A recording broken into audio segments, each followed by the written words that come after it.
ಸಮಯದ ಅಭಾವ ತುಂಬ ಇದೆ.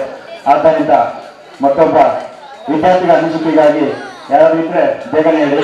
ಸೊ ವಿದ್ಯಾರ್ಥಿಗಳ ಪರವಾಗಿ ರಮೇಶ್ ದಿಂಡೂರ್ ಅವರು ತಮ್ಮ ಅನಿಸಿಕೆಗಳನ್ನ ಹಂಚಿಕೊಂಡು ಅಂತ ಬಯಸಿದ್ದಾರೆ. ಸೊ ಬೇಗನೆ 2-3 ನಿಮಿಷಗಳಲ್ಲಿ ಅವರು ತಮ್ಮ ಅನಿಸಿಕೆಗಳನ್ನ ಹಂಚಿಕೊಂಡು ಬೇಗನೆ ಬೇರೆಯವ್ರಿಗೆ ಅವಕಾಶ ಮಾಡಿಕೊಡ್ಬೇಕಾಗಿ ನಾನು ಅವರಲ್ಲಿ ಕೇಳ್ಕೊಳ್ತೇನೆ.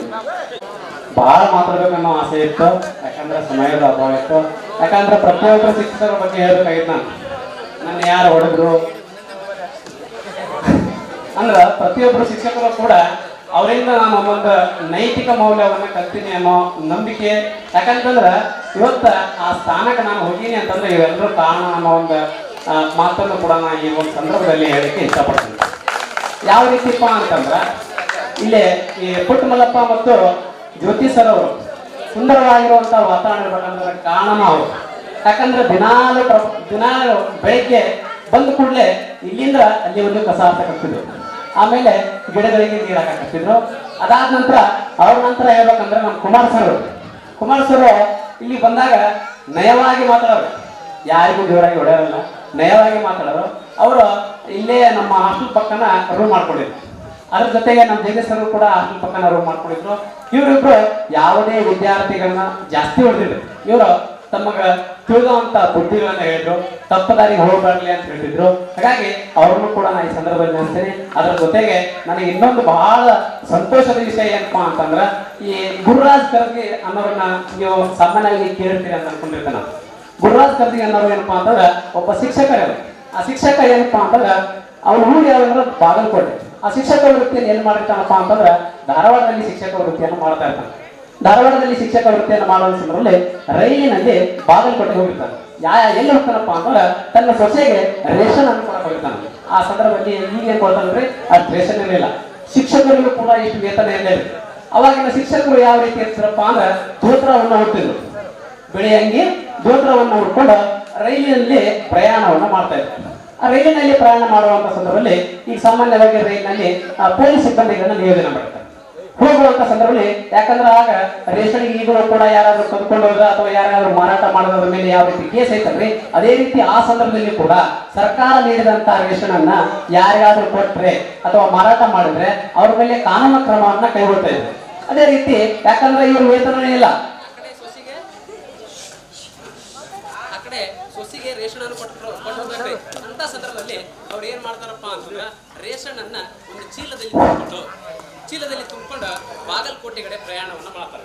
ಪ್ರಯಾಣವನ್ನ ಮಾಡುವಂತ ಸಂದರ್ಭದಲ್ಲಿ ಬಡ ಪ್ರಯಾಣ ಮಾಡ್ತಾರ. ಪ್ರಯಾಣ ಯಾಕಂದ್ರೆ ಇದಕ್ಕೆ ಅವನ ಗುರುರಾಜ್ ಕರ್ಜಿಗೆ ಅವ್ರ ಪ್ರಯತ್ನ ಐತಿ, ನಾ ಎಲ್ಲಿ ಸಿಕ್ ಹಾಕೊಂಡ್ರೆ ಜೈಲಿಗೆ ಹೋಗ್ಬೇಕಾಗತ್ತ. ಆ ಒಂದು ಭಯ ಅವರಲ್ಲಿ ಇತ್ತು. ಬಡ ಸ್ಟೇಷನ್ ಅನ್ನು ಇಳಿದ ಕೂಡಲೇ ಬಡ ನಡ್ಕೊಂತ ಹೊಂಟಿದ್ರು. ಅಲ್ಲಿ ಆ ಸಂದರ್ಭದಲ್ಲಿ ಏನಪ್ಪ ಅಂದ್ರೆ ಹೆಡ್ ಆಫೀಸರು ಕಾನ್ಸ್ಟೇಬಲ್ಗೆ ಹೇಳಿದ್ರು, ಅಲ್ಲಿ ಒಂದರಲ್ಲ ಅವ್ರು ಕರ್ಕೊಂಬ ಅಂತ ಹೇಳಿ. ಅವಾಗ ಅವ್ರನ್ನ ಕರೆದಿದ ಕೂಡಲೇ ಆ ಶಿಕ್ಷಕ ಹೆದರ್ಬಿಟ್ರಿ. ಯಾರೇ ಗುರುರಾಜ್ ಕರ್ಜಿಗೆ ಶಿಕ್ಷಕರು ಹೆದರಿದ್ರು. ಯಾಕಂದ್ರೆ ಅವನಲ್ಲಿ ಭಯ ಇತ್ತದು, ನಾನು ರೇಷನ್ ಕರ್ಕೊಂಡು ಯಾವುದೋ ರೇಷನ್ ಅನ್ನ ಬೇರೆಯವರಿಗೆ ತೊಗೊಂಡಿದ್ದೀನಲ್ಲ ಅಂತೇಳಿ ಆ ಒಂದು ಭಯ ಅವರಲ್ಲಿ ಬಂದಿತ್ತು. ಇನ್ನೇನು ನಾವು ಜೈಲಿಗೆ ಹೋಗೋದು ಅಂತೇಳಿ ಬಡ ಹೋಗ್ತಾನೆ. ಹೋಗುವಂತ ಸಂದರ್ಭದಲ್ಲಿ ರೂಮಿಗೆ ಕರ್ಕೊಂಡು ಹೋಗ್ತಾರೆ, ಅವರ ಆಫೀಸ್ ರೂಮಿಗೆ ಕರ್ಕೊಂಡು ಹೋಗ್ತಾರೆ. ಕರ್ಕೊಂಡು ಹೋಗಿ ಉದ್ದಾಗ ನಮಸ್ಕಾರ ಮಾಡ್ತಾನೆ. ಇದೇನು ಆಶ್ಚರ್ಯಪ್ಪ, ನಾನ್ ನೋಡಿದ್ರೆ ರೇಷನ್ ಬೇರೆಯವ್ರಿಗೆ ಕೊಡಕ್ಕೆ ತಗೊಂಡು ಹೋಗ್ತಾ ಇದ್ದ ಸಂದರ್ಭದೊಳಗ ಅದ್ರ ಸಲುವಾಗಿ ನನ್ನ ಮೇಲೆ ಕೇಸ್ ಹಾಕ್ತಾನ ಅಂತ ಹೇಳಿ ನನ್ನ ಹೊಳಿ ಕರ್ಸ್ಯಾನ. ಇವ ನೋಡಿದ್ರೆ ಅಡ್ಡ ನನಗೆ ದೊಡ್ಡ ನಮಸ್ಕಾರ ಹಾಕಾಗತ್ತಾನಲ್ಲ ಅಂತ ಹೇಳಿ ಆಶ್ಚರ್ಯ. ನಮಸ್ಕಾರ ಹಾಕಿದ ಮೇಲೆ ಹೇಳ್ತಾನೆ. ಅವಾಗ ಶಿಕ್ಷಕ ಕಣ್ಣು ಹಿಡಿಯಂಗಿಲ್ಲ, ಯಾರು ಅನ್ನೋದು ಗೊತ್ತಿಲ್ರಿ. ಅವಾಗ ಅವ ಹೇಳ್ತಾನೆ, ಸರ್ ನಾನು ರೀ ನಿಮ್ ಸ್ಟೂಡೆಂಟ್ ಅಂತ. ಯಾವ ಸ್ಟೂಡೆಂಟ್ ಅಂತಂದ, ಸರ್ ನಾನು ರೀ ಸಿದ್ಧ ಅಂತಂದ. ಅವಾಗ ಆ ಶಿಕ್ಷಕ ಅವಾಗ ಏನ್ ಮಾಡಿರ್ಬೇಕು ಅನ್ನೋದನ್ನ ಏನ್ ಮಾಡಿರ್ಬೋದು ಅನ್ಕೊಂಡ್ರೆ ಯಾವ ರೀತಿ ಅಂತಂದ್ರೆ ಅವಾಗ ಕಪಾಳ ಗಡ್ಡಿಗೆ ಬಡ ಅಂತ ಬಿಟ್ರ. ಏನ್ರೆ ಹೆದರ್ಸ್ಬಿಟ್ಟಿ ನನ್ಕಿಂತ ಜಾಸ್ತಿ ಬೆಳೆದ್ಬಿಟ್ಟಿ ಅಲ್ಲ ಅಂತ ಹೇಳಿ ಶಿಕ್ಷಕರು ಹೊಡೆದ್ರು. ಅಂತ ಸನ್ನಿವೇಶ ನನಗ 2 ಗುರುಗಳಿಂದ ಆತ್ರಿ. ಒಂದು ಕುಮಾರ್ ಸರ್ನಿಂದ ಆಗೈತೆ, ಇನ್ನೊಂದು ಮಾದೇವ್ ಸರ್ನಿಂದ ಆಗೈತೆ. ನಿನ್ನೆ ಸಾಯಂಕಾಲ ಅಲ್ಲಿ ಐದೊಳಗೆ ಕುಂತಿದ್ದೆ. ಮಾದೇವ್ ಸರ್ ಬಂದ ಕೂಡಲೇ ನಿನಗ ನಾನು ಬಹಳ ಹೇಳ್ತೀನಲ್ಲ, ನಿನ್ನ ಹೆಸರೇನು ಅಂತ ಕೇಳಿದ್ರು. ಸರ್ ನನ್ನ ಹೆಸರು ರಮೇಶ್ ರೀ ಅಂತಂದೆ. ರಮೇಶ್ ಅಂದ್ರೆ ಗೊತ್ತಾಗಿಲ್ಲ ಅವ್ರಿಗೆ. ದಿಂಡ್ರಿ ಅಂತಂದೆ. ಹೌದಲ್ಲ, ನಿನಗೆ ಜಗ್ ಮೇಲೆ ಏನು ಅಂತಂದ್ರು. ಅವಾಗ ನನ್ನ ನೆನಪು ಅವ್ರಿಗೆ. ಅದೇ ರೀತಿ ಕುಮಾರ್ ಸರ್ ಅವರಿಗೆ SSLC ವ್ಯಾಲ್ಯೂಯೇಷನ್ ಹೋಗ್ತಿದ್ರು. ವ್ಯಾಲ್ಯೂಯೇಷನ್ ಹೋದಂತ ಸಂದರ್ಭದಲ್ಲಿ ಇದೇ ಶಾಲೆಯ ಮತ್ತೊಬ್ಬ ಶಿಕ್ಷಕ ಮತ್ತು ಕುಮಾರ್ ಸರ್ ಇದ್ರು. ದೂರ ನಿಂತಿದ್ರಿ, ಆ ಕಡೆ ಕಡೆ ಅವ್ರು ನಿಂತಿದ್ರು, ನಾನು ಈ ಕಡೆ ರೂಮಲ್ಲಿ ನಿಂತಿದ್ದೆ. ಇಂಥ ಸಂದರ್ಭದಲ್ಲಿ ಅವ್ರು ನನಗೆ ನೋಡೋರು, ನಾನು ಅವ್ರು ನೋಡಿದೆ. ನೋಡಿದ್ವಿ. ಆಮೇಲೆ ಅವ್ರ ಹತ್ರ ಹೋದೆ. ಸರ್ ನಮಸ್ಕಾರ ರೀ ಅಂತ. ಅಲ್ಲ ನಿನ್ನನ್ನು ಎಲ್ಲೇ ನೋಡಿದ್ದೀನಿ ನಾನು, ಯಾರಪ್ಪ ಅಂತಂದು ಕೇಳಿದ್ರು, ಗೊತ್ತಾಗಲಿಲ್ಲ ಯಾರು ಅಂತ ಹೇಳಿ. ಸರ್ ನಾನು ಸ್ಟೂಡೆಂಟ್ ರೀ ಅಂತಂದೆ. ಯಾವ ಸ್ಟೂಡೆಂಟ್ ಅಂತಂದ್ರು. ಸರ್ ನಾನು ರಮೇಶ್ ಅಂತ ಹೇಳಿರಿ ಅಂತಂದೆ. ಯಾರು ಅಂತಂದ್ರು. ಸರ್ ನಾನು ಬೆಂಗಳೂರಿ ಅಂತಂದೆ. ಹೌದೇನೋ ಬರೆಯ ಅಂತ ಹೇಳಿ ಅವರು ಕೂಡ ನನಗೆ ಒಂದು ಬಿಡೋದ್ರ ಮೂಲಕ ಅಂದ್ರೆ ಹೊಡೆಯೋದ್ರ ಮೂಲಕ ನಾವು ಮಾತಾಡ್ಸಿದ್ರು ಅಂತ ಹೇಳಿ, ಅಂದ್ರೆ ಶಿಕ್ಷಕರಿಗೂ ಮತ್ತು ವಿದ್ಯಾರ್ಥಿಗೆ ಯಾವ ರೀತಿ ಸಂಬಂಧ ಇತ್ತು ಅನ್ನೋದನ್ನ ಬರುವಾದ ಪರಿಸ್ಥಿತಿಗಳ ಈ ಒಂದು ಸತ್ಯ ಘಟನೆಯ ಮೂಲಕ ನಾವು ಈ ರೀತಿ ವ್ಯಕ್ತಪಡಿಸಬೇಕಾಗ್ತದ. ಇನ್ನು ಅದೇ ರೀತಿ ಚಂದ್ರಪ್ಪ ಸರ್ ಕೂಡ ಜಗಡಾರಿ ಸ್ಕೌಟ್ ಅಂಡ್ ಗೈಡ್ಸ್. ನಾವು ಕುಳಿಗಿರೋರು, ನಮ್ಮನ್ನ ಅದರಲ್ಲಿ ಸೇರಿಸ್ಕೊತಿರ್ಲಿಲ್ಲ. ಯಾಕಂದ್ರೆ ಗಿಟ್ಟಿಗಿದ್ರೆ ಇವರೆಲ್ಲರೂ ಡಂಬಳ, ಆಮೇಲೆ ಉಪ್ಪಾರ, ಮೊಹಮ್ಮದ್ ಶಂಬೆ ಇವರೆಲ್ಲರೂ ಹೈಟಿದ್ದಾರೆ. ಯಾವುದೇ ಕೆಲಸವನ್ನು ಮಾಡಿದ್ರೆ ಇವ್ರು ಅಷ್ಟ ಹಚ್ತಾರೆ ಅವ್ರು. ಸರ್ ನಾವು ಮಾಡ್ತೀವಿ ಸರ್ ಅಂತ ನಡೀಲೇ ಇಲ್ಲ ಅಂತ ಬಂದ್ಬಿಡೋರು, ಲೋ ಅಂಡೆ ಅಂತ ಬಂದ್ಬಿಡೋರು. ಈ ರೀತಿ ಆ ಶಿಕ್ಷಕರಿಗೂ ಕೂಡ ಒಂದು ಅನುಭವ ಕೂಡ ನನಗಾಗುತ್ತೆ. ಇನ್ನು ರೆಡ್ಡಿ ಸರ್ ಕೂಡ ನಾನು ಬಹಳ ಸಲ ಗಮನಿಸಿದ್ದೀನಿ. ನಿನ್ನೆ ರಾತ್ರಿನೂ ಕೂಡ ಗಮನಿಸಿದ್ದೀನಿ. ಅವ್ರು ರೋಡ್ ಬರ್ತಿದ್ರು, ಬರುವಂತ ಸಂದರ್ಭದಲ್ಲಿ ಎರಡು ಕೈನ ಹಿಡ್ಕೊಂಡಿದ್ರು. ಈ ರೀತಿ ಎಕ್ಸರ್ಸೈಸ್ ಮಾಡ್ಕೊಂತ ಬರ್ತಾ ಇದ್ರು. ಈ ರೀತಿ ಎಕ್ಸರ್ಸೈಸ್ ಮಾಡ್ಕೊಂತ ಬರ್ತಾ ಇದ್ರು. ನಾನು ಕೂಡ ಈ ಸಂದರ್ಭದಲ್ಲಿ ಶಾಲೆಯನ್ನ ಮುಗಿಸಿ ಬಂದ ನಂತರ ಗ್ರೌಂಡ್ಗೆ ಹೋದಂತ ಸಂದರ್ಭ ಅವ್ರು ಯಾವ ರೀತಿ ಈ ಒಂದು ಕೈಯನ್ನ ಸನ್ನೆಯನ್ನು ಮಾಡ್ತಾ ನೋಡ್ರಿ, ಅದೇ ರೀತಿ ಕೈ ಸನ್ನೆಯನ್ನು ಕೂಡ ನನ್ನ ಜೀವನದಲ್ಲಿ ಕೂಡ ಅಳವಡಿಸ್ಕೊಂಡಿದ್ದೀನಿ. ಇನ್ನು ಇವೆಲ್ಲರ ಅದೇ ರೀತಿ ನಮ್ಮ ಮೇಡಮ್, ಕನ್ನಡ ಮೇಡಮ್ ರೀ, ಅವರು ಕೂಡ ಜಗ್ ಬಿಡೋರಿ ನಮಗೆ.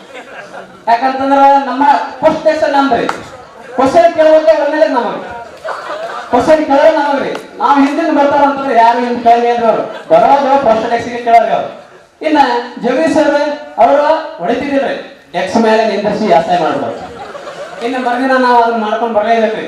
ಆ ರೀತಿ ಪನಿಷ್ಮೆಂಟ್ ಕೊಡೋದ್ರ ಮೂಲಕ ನನಗೆ ಒಂದು ಜೀವನವನ್ನ ರೂಪಿಸ್ಕೊಟ್ಟಿದ್ದಾರೆ ಅನ್ನೋದನ್ನ ಇಷ್ಟು ಹೇಳಿಕ್ಕೆ ನಮ್ಗೆ ಸಾಧ್ಯ ಆಗುತ್ತೆ. ಇನ್ನು ಬಹಳ ಮಾತಾಡ್ಬೇಕು ನಮ್ಗೆ ಆಗುತ್ತೆ, ಆದ್ರೆ ಸಮಯದ ಹೋಗುತ್ತೆ. ಯಾಕಂದ್ರೆ ನಾನು ಕೂಡ ಇವತ್ತು ಇಲ್ಲಿಂದ ಅಂದ್ರೆ ನಾನು ಬೇರೆ ಊರಿಗೆ ಹೋಗ್ಬೇಕಂತ. ಯಾಕಂದ್ರೆ ನಾಳೆ ನಮ್ಮ ಶಾಲೆಯಲ್ಲಿ ಕೂಡ ವಾರ್ಷಿಕ ಸ್ನೇಹ ಸಮ್ಮೇಳನ ಇರೋದ್ರಿಂದ ನಾನು ಕೂಡ ತಿಳ್ಬೇಕು. ಹೀಗಾಗಿ ಈ ಒಂದು ಅನಿಸಿಕೆಯನ್ನ ಮಾತನಾಡಲಿಕ್ಕೆ ಅವಕಾಶ ಮಾಡಿಕೊಟ್ಟಂತ ಈ ಸಂಘಟಕರಿಗೆ ವಂದಿಸುತ್ತಾ ನನ್ನ ಎರಡು ಮಾತನ್ನ ಮುಗಿಸ್ತೇನೆ. ಅದ್ಭುತವಾಗಿ ತನ್ನ ಗುರು ಮತ್ತು ಶಿಕ್ಷಣ ಸಂಬಂಧವನ್ನ ಹಂಚಿಕೊಂಡಂತ ಆತ್ಮೀಯ ಗೆಳೆಯ ದೇವೇಂದ್ರ ಅವರಿಗೆ ಧನ್ಯವಾದಗಳು.